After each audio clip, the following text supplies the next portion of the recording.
Hey traders, this is Dan. Today I want to go over S&P Capital IQ with you on how you can get the most out of it as a retail investor or trader. This is a tool that I really like. I use it pretty much every single day, and I use it for fundamental research for a company that I'm looking to make an investment or a trade in. Here's the main page. So let's go straight into Tesla. Here you can put in the ticker or the name of the company. Here's the first page you're going to see for the company, pretty much the tear sheet. Here you have some information quickly on the company, like the website, number of employees, the ticker, the business description, the industry classification, the address of the HQ, some of the institutional investors, the stock quote information, some financial information, and then we have the current leadership team and board members. And then from here, I go straight into the key stats. Here is going to give you the key financial metrics.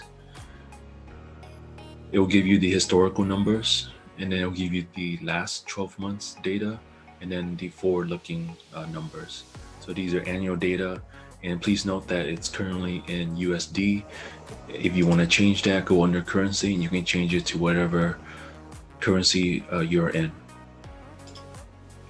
And this bar up here, this is the looking at the timeline, so you can scroll back if you want to capture some of the earlier years. So here we're looking all the way back to 2011. Otherwise, you can just scroll to whatever years you're looking or time frame you're looking at. And here we have the current market cap, and then it will also give you the total enterprise value, and then the total capital. And here are some key multiples that you want to look at. It will give you again the historical multiples, the latest 12 months, and then the forward-looking multiples.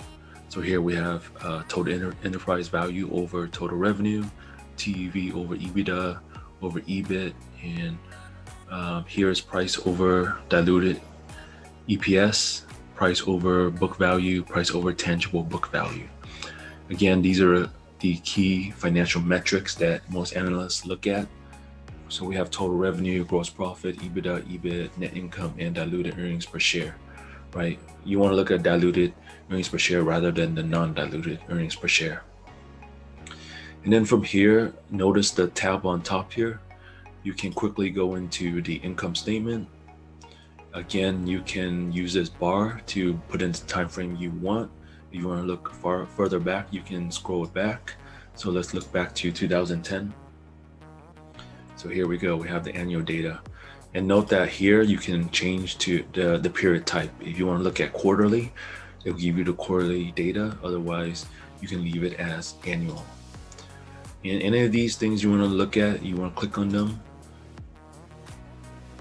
And then you want to click on it again, it will bring you to that file link. That's the great thing about Capital IQ. All right, so let me move this back. So here we have the income statement. You want to look at the balance sheet. It's right here. Cash flow statement. You want to pull up the multiples for this company.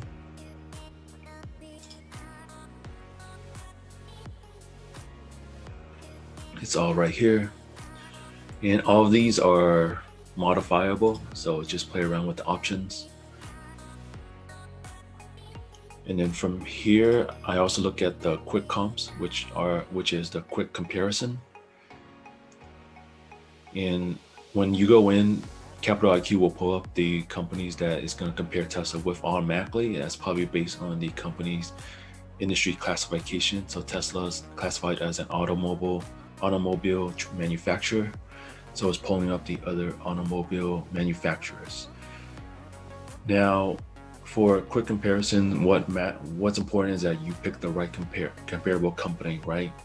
You don't want to be comparing Tesla to, let's say, Apple or Amazon, because they are in different businesses. So when you look at quick comps, make sure that the list of companies that they give you matches up with your company. So here are the comparable companies, and here we have your company, Tesla. So we'll give you the data for the other companies, and then we'll give you the data for Tesla for you to compare. And here is going to give you these statistics of the comparable companies. What were the high value, what were the low value, and the mean and median for the comparable companies. So here we have the high, which is 141.46, and that was for Aptiv.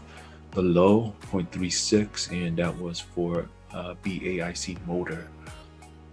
And then the mean and the median for all of these comparable companies. So once you have the right companies to compare with, you want to start there. If you want to delete a company, you can select them. So let's say for Tesla, I just want to compare to the US automobile manufacturers. So let's get rid of these other ones. Workhorse, I don't think is in the same as Tesla. Once you select them, you can go under options, hit delete to remove them.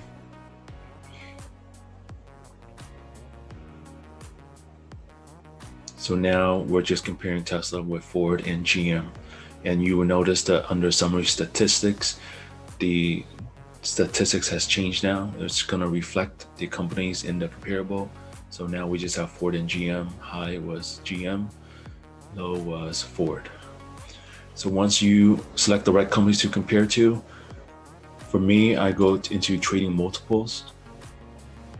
Here it's going to give you the historical multiples and the forward-looking ones. Here we're looking at the total enterprise value over total revenue, TEV over EBITDA, TEV over EBIT. And again, LTM is the last 12 months. And here again, LTM values. And then we have NTM, it's the next 12 months data. So we're looking at forward multiples now, next 12 months, TEV over revenue, TEV over EBITDA, and the forward PE. So from here, you can see right away how Tesla is comparing to its peers. And again, the summary statistics will give you the data for the comparable companies. So here, what you want to see is, okay, for example, Tesla, in terms of the historical TEV over total revenue, is trading at 17 compared to its peers at 1.3 and 1.5. That tells you Tesla is trading above its peers, right? But of course, Tesla is more than a car company. It's a software, cloud, robo-taxi company, hence the higher price multiple. And then I also look at the forward-looking multiples. What you want to see is the multiples to decrease, right? Because the performance of the company should be increasing relative to the current price. So that should lower the multiple. So here we see that in terms of TEV over revenue, Tesla is improving because their revenue is increasing. So when you have the denominator increasing while the top staying the same, the multiple should decrease, right? So that's what we're seeing, and that's because Tesla is increasing their revenue more in 2021 compared to 2020. And same thing with the EBITDA in PE, they're also decreasing because again, the denominator are increasing. And then from here, what I also look at is the implied valuation. So here, this is how I quickly do a comparison analysis. So for the companies that we are comparing it to, and you know how it gave us the high, the low, and the mean and median. Now this screen will give you, if you apply that multiple to Tesla, what would the price be right now? So if you apply Ford and GM's multiple to Tesla, this is the price of Tesla it should be trading at. Tesla should be trading at a high of 93, a low of 49, and a mean and median of 71, 76, right? So right now Tesla is above 600, right? So it's not even close to this. And that's fine. Again, Tesla is more than a car company. It's everything: energy company, software company, cloud company. So it's trading at a higher price than the peer automobile manufacturers, right? Now let's say if you want to add We can add in companies too. So under here, you can add companies. Let's add NEO, okay? Just to show you how it's gonna skew things.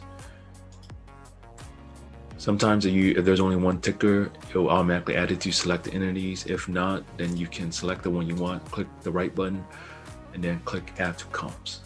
So now we are adding NEO to the mix. So you can see how the statistics will change. So now with NEO in the mix, Tesla doesn't look like an outlier anymore, right? So with NEO, it's trading at historical TEV over revenue of 16x compared to Tesla of 17. Then forward looking, it's 9 compared to 11 for Tesla. And then of course, they definitely stick out against their legacy automobile manufacturers. And again, the summary statistics now also change because of adding NEO to the mix. So let's hop on over to implied valuation. With NEO in the mix, it will give you higher prices for Tesla. Right now, if you apply NEO's high price to multiple to Tesla, this is the price of Tesla you should be getting at a high of 251. All right, so that's why I look at in quick comps. And then if you want to quickly see what are the estimates for a company from all the analysts, you can go under CIQ estimates. Here, Capital IQ will compile the price estimates for you. It'll give you the mean, the median, the high, and the low, and the standard deviation, and the number of estimates, and also the number for the long-term growth. Here, it'll give you the estimates for the current year and then forward-looking years. And down here, you would have the quarterly datas. So if you want to see where the analysts' heads are at, you can hop onto the screen and look at these estimates. And income statement, balance sheet, again, you could have pulled that up when you were looking at under key stats. That was all under the same screen. All right, so that's all I have for you today. Hopefully you will be comfortable using Capital IQ. It's a very good tool, and it's actually a lot more powerful than this. I won't go through the other stuff. I'm just sharing you how I used Capital IQ for when I want to look quickly into a company and the fundamentals. If you want to learn more, just hit me up in the comment. I can do additional videos on the other advanced features. All right, that's all I have for you today. Take care.